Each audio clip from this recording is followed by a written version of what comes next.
আসসালামু আলাইকুম। আজ রান্না করে নেব কচুরমুখী দিয়ে ইলিশ মাছ দিয়ে। চুলা এক পাশে আমি কচুরমুখীটা সেদ্ধ দিয়েছি, বেশ করে পানি দিয়ে একটু হলুদের গুঁড়া আর লবণ দিয়ে। আর এই পাশে ইলিশ মাছটা কষিয়ে নেব। চুলা একটি প্যান বসিয়ে দিয়ে দিলাম বেশ কিছু রান্নার তেল, বড় সাইজের 2টা পেঁয়াজ কুচি, স্বাদ মতো লবণ দিয়ে ভালোভাবে একটু কষিয়ে নিব। এখন 1.5 চামচ দিয়ে দিব মরিচের গুঁড়া, 1/2 চামচ হলুদের গুঁড়া আর রসুন বাটা 1 চামচ দিয়ে ভালোভাবে কষিয়ে নেব। কষিয়ে নিয়ে সামান্য একটু পানি দিব, দিয়ে ইলিশ মাছগুলো এখন এখানে দিয়ে দিব। দিয়ে উল্টিয়ে পাল্টিয়ে ইলিশ মাছের ভিতরে মশলাগুলো একটু গায়ে লাগিয়ে নেব। নিয়ে আর পাশের চুলাতে আমি যে কচুরমুখীটা সেদ্ধ দিয়েছি এভাবে রান্না করবেন। এই যে গরম গরম কচুরমুখীটা তুলে মাছের ভিতরে দিয়ে দিবেন, এভাবে দ্রুত সেদ্ধ হয়ে যাবে। আর বাড়তি আগে সেদ্ধ করে রেখে পানি জড়িয়ে এত কিছুর ঝামেলা দরকার পড়বে না।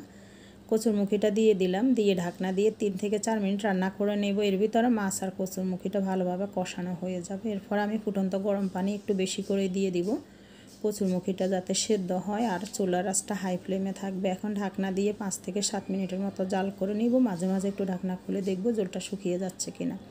এর ভিতরে কিন্তু কচুরমুখীটা সেদ্ধ হয়ে গিয়েছে খুব সুন্দরভাবেই। চুলার আঁচটা এখন লোতে করে ঢাকনা দিয়ে আরও 4-5 মিনিট রান্না করে নেব, যাতে করে উপর থেকে তেল উঠে আসে আর কচুরমুখীর ভিতরে মাছের স্বাদ ফ্লেভার সবই আসে। এখন কিছু ধনিয়া পাতা কুচি দিয়ে দিব। ধনিয়া পাতাটা দিলে কচুরমুখীর ভিতরে খেতে ভালো লাগে। নামানোর আগে লবণটা চেক করে নেবেন। ধনিয়া পাতাটা দেওয়ার পরেও আমি চুলার আঁচটা একেবারে লোতে রেখে আরও 1 থেকে 2 মিনিট জাল করে নিয়ে এরপরে চুলাটা বন্ধ করে দিয়ে ঢাকনা দিয়ে আরও দমে রেখে দিব চুলা বন্ধ অবস্থাতে 4 থেকে 5 মিনিট। তাহলে কি হবে, ধনিয়া পাতার ফ্লেভারগুলো যাবে মাছের ভিতরে, ময় মশলাগুলো ঢুকবে আর কালারটা দেখুন কতটা লোভনীয় হয়েছে।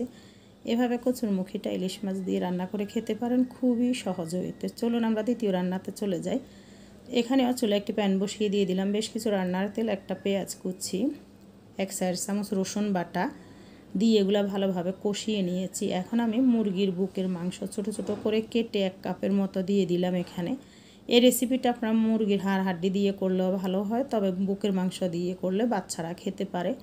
দিয়ে দিলাম পরিমাণ মতো লবণ, 1 চামচ আদা বাটা, রসুন বাটাটা তো আগেই দিয়েছি, 1 চামচ দিয়ে দিব এখানে জিরা বাটা। দিয়ে মাংসটা ভালোভাবে কষিয়ে নিব এই বাটা মশলার ভিতরে, খুব সুন্দর একটি ফ্লেভার আসবে আর কালারও আসবে। এখন একটু পানি দিয়ে দিব আর 1 চামচ দিয়ে দিলাম এখানে মরিচের গুঁড়া, 1/2 চামচ দিয়ে দিলাম হলুদের গুঁড়া, 1 চামচ ধনিয়ার গুঁড়া। এই মশলাগুলো দিয়ে আবারও আমি কষিয়ে নিব যাতে করে মশলার কাঁচা গন্ধটা চলে যায়। এরপরে জালি কুমড়া রান্না করব আমরা আজকে মুরগির মাংস দিয়ে। আস্ত কিছু গরম মশলা দিয়ে দিলাম, অল্প পরিমাণে দিবেন কারণ গরম মশলাটা বেশি দিলে খেতে ভালো লাগে না। জালি কুমড়াটা পাতলা পাতলা করে কেটে নিয়েছি, সাথে 2টা আলুকে কুচি করে দিয়েছি। আলুটা দেওয়ার চেষ্টা করবেন, তাহলে কিন্তু খেতে ভালো লাগবে। জালি কুমড়াটা অনেকেই বলে এমনিতে পানসে, এভাবে আলু দিয়ে একটু মিশিয়ে জালি কুমড়াটা মুরগির মাংস দিয়ে রান্না করে খেয়ে দেখবেন, ভালোই লাগবে। আর বুকের মাংসটা দিলে বাচ্চারা নিমিশেই খেয়ে নেবে। অল্প একটু পানি দিয়েছি 1 কাপের মতো, বেশি না, দিয়ে এই ঢাকনা দিয়ে রেখে দিব চুলার আঁচটা হাই ফ্লেমে দিয়ে 4 থেকে 5 মিনিট।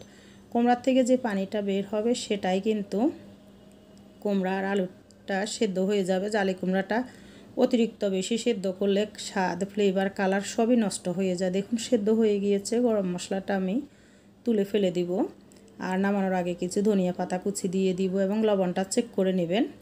এভাবে রান্না করে দিবেন, বাচ্চারা নিমিশেই খেয়ে নেবে। চিংড়ি মাছ দিয়েও ভালো লাগে, তবে চিংড়ি মাছের অনেকের অ্যালার্জি থাকে, খাওয়া যায় না। তো মুরগির বুকের মাংস দিয়ে এভাবে রান্না করে খেয়ে দেখবেন, ভালোই লাগবে। ভিডিওটি ভালো লাগলে ইউটিউব চ্যানেলটি সাবস্ক্রাইব করে দিবেন আর ফেসবুক পেজ থেকে যদি দেখে থাকেন পেজটি ফলো দিয়ে দিবেন। দেখা হবে পরবর্তী ভিডিওতে। আল্লাহ হাফেজ, আসসালামু আলাইকুম।